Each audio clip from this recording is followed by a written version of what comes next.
It was a hit and miss weekend for Texas football when it comes to recruiting, especially offensive line recruiting. What's up, guys? BK, Brad Kellner. Today is Monday, July 5th, 2021.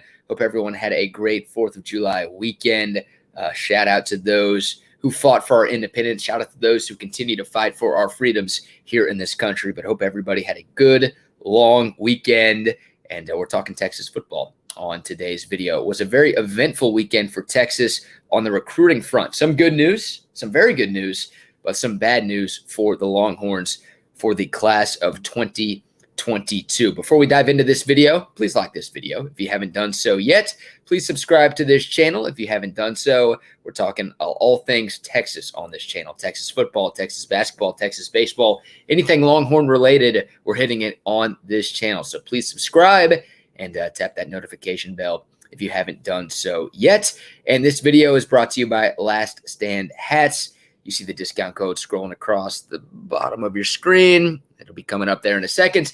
Use code BK10 at checkout for 10% off your purchase of any Last Stand hat at laststandhats.com. You're starting to see Last Stand Hats affiliating itself with some Texas football players. I know DeMarvion Overshone has aligned with Last Stand Hats. I know Josh Thompson has aligned with Last Stand Hats. I think BJ Foster has aligned with those guys as well. So check them out, laststandhats.com, the best damn UT hats in all the land. So we'll start with the good news when it comes to Texas football on the recruiting trail. And once again, a very eventful weekend for Sark and company when it comes to recruiting.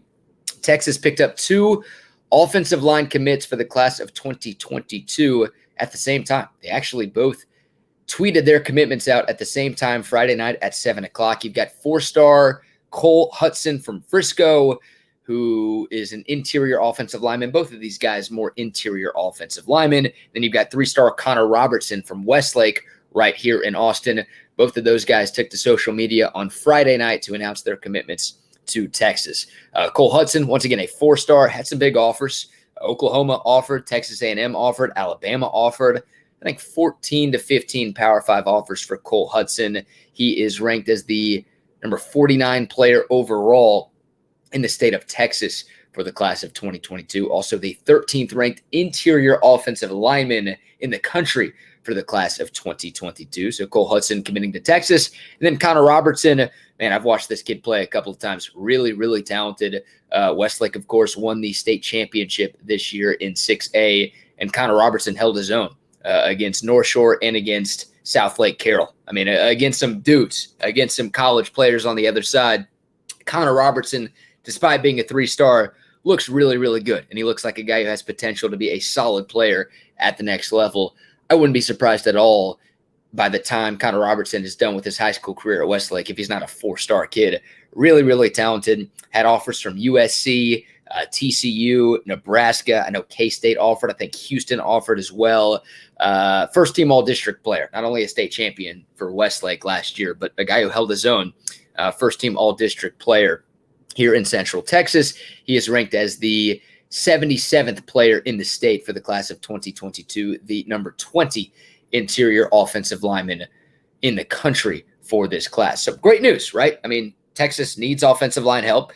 Texas did a horrible job in recruiting for the class of 2021. You know, Herb Hand and Tom Herman did not do a good job.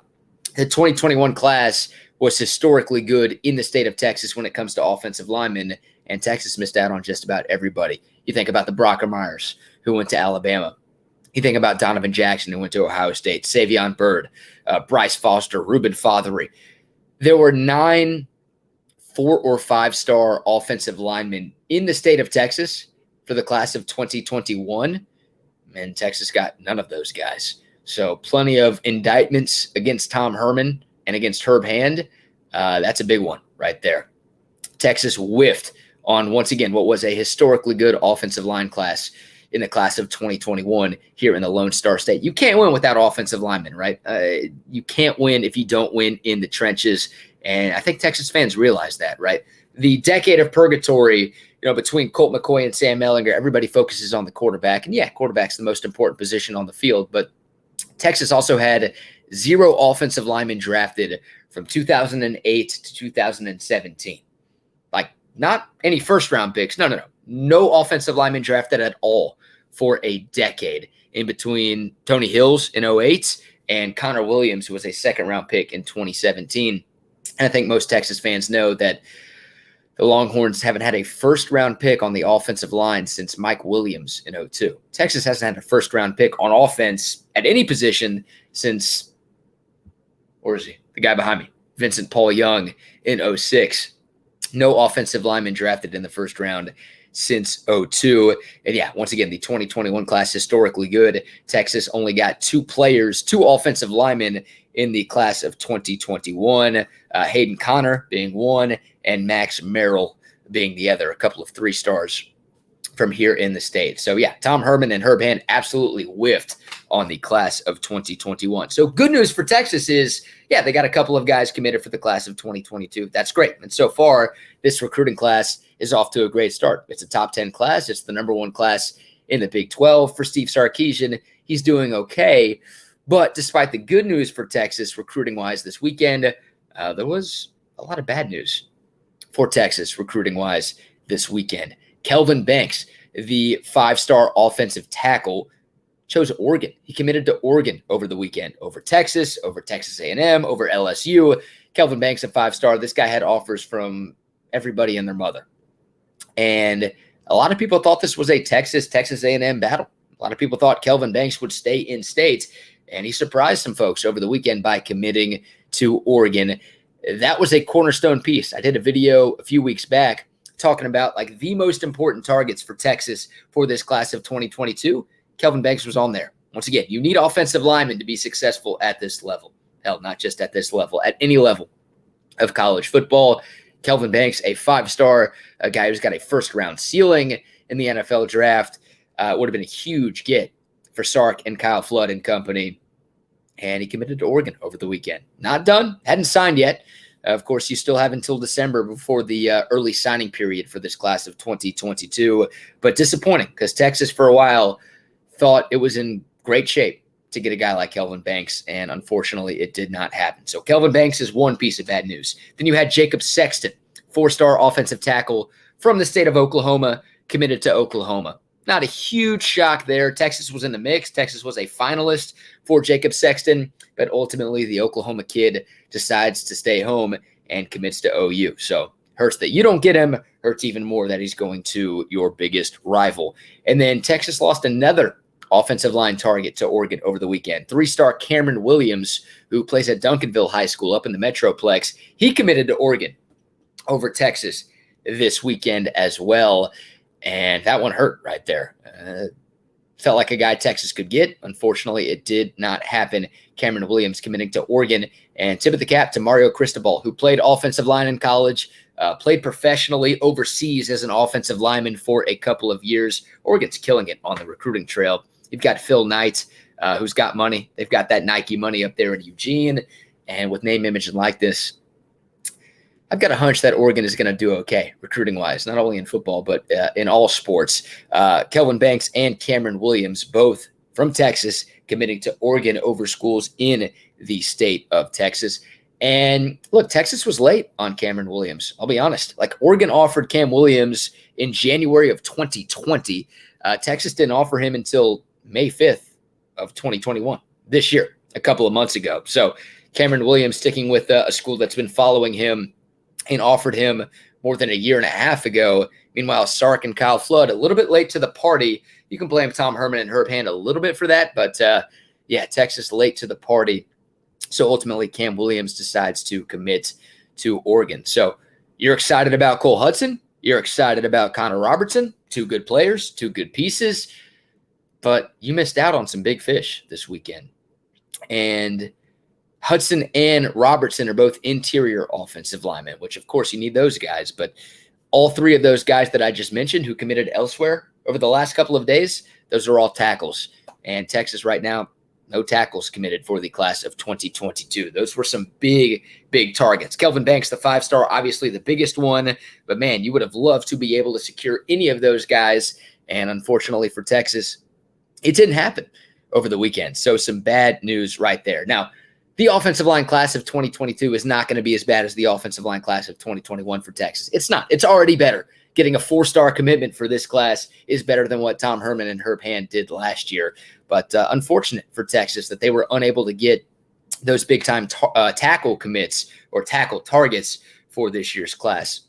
There's still some guys to hope for. Cam Dewberry, a name that a lot of Texas fans have been talking about for a long time, a 4-star from Umballa Atascocita.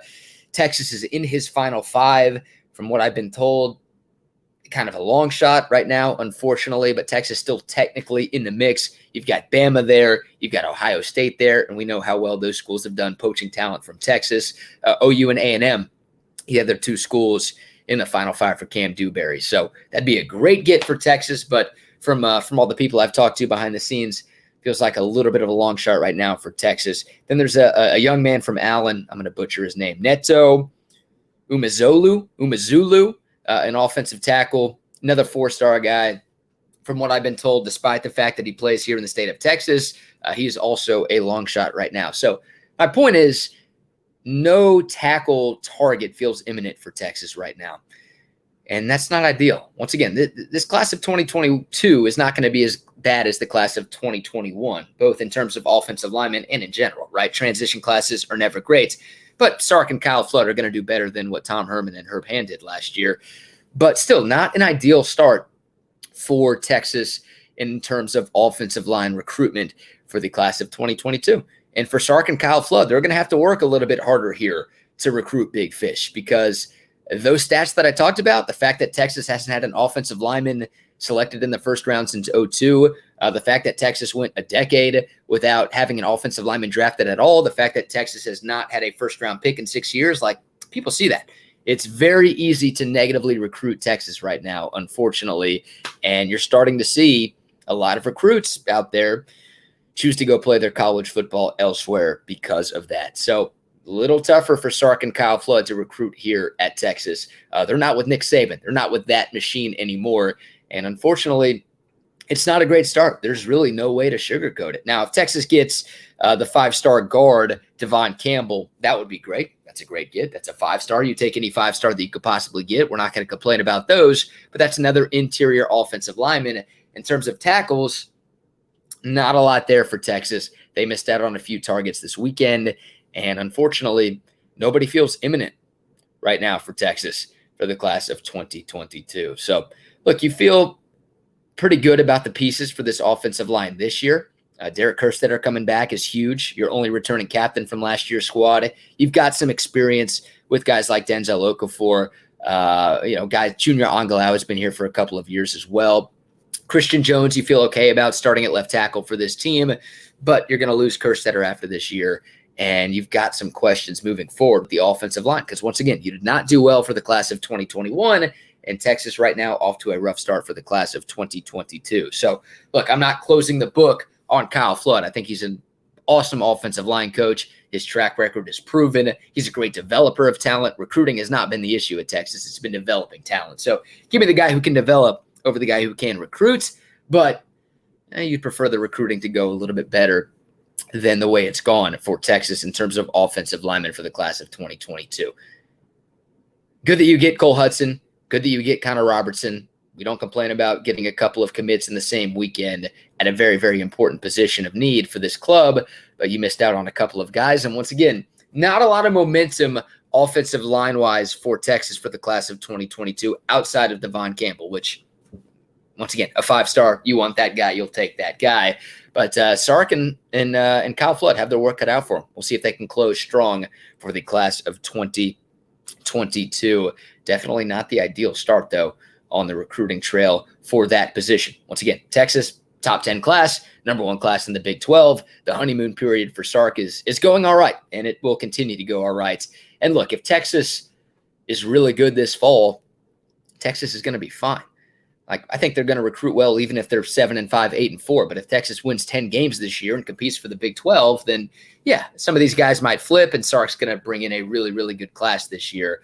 But the honeymoon period, still a thing. The question is, after that is over, what happens on the recruiting trail? Right now, we'll see. We will see. But two good gets and 3 big misses for Texas offensive line-wise over the weekend. So I want to hear from y'all. Comment below your thoughts, your concern level for offensive line recruiting for the class of 2022. Any red flags with Kyle Flood? Once again, an upgrade, a major upgrade over Herb Hand. There's no doubt about that, but not the optimal start for Texas on the recruiting trail offensive line-wise for the class of 2022. So comment below with your thoughts and also ideas for future videos as well. I do this for y'all, so I appreciate the love. Thank y'all for watching. Please like this video if you haven't done so yet.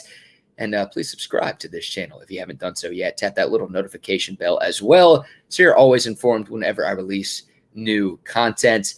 We'll do a live this week for sure. I'm overdue for a live chat. So definitely subscribe and hit that notification bell so you know when I go live this week. Once again, Last Stand hats, BK10 over there, 10% off your purchase of any Last Stand hat. They are today's video sponsor. All right, guys, appreciate the love. Thank y'all so much for watching. Be sure to listen to the Triple Option with RBKD every weekday from 3 to 7 on the Horn and online at hornfm.com. Until next time, y'all stay safe, y'all stay healthy, and hook 'em.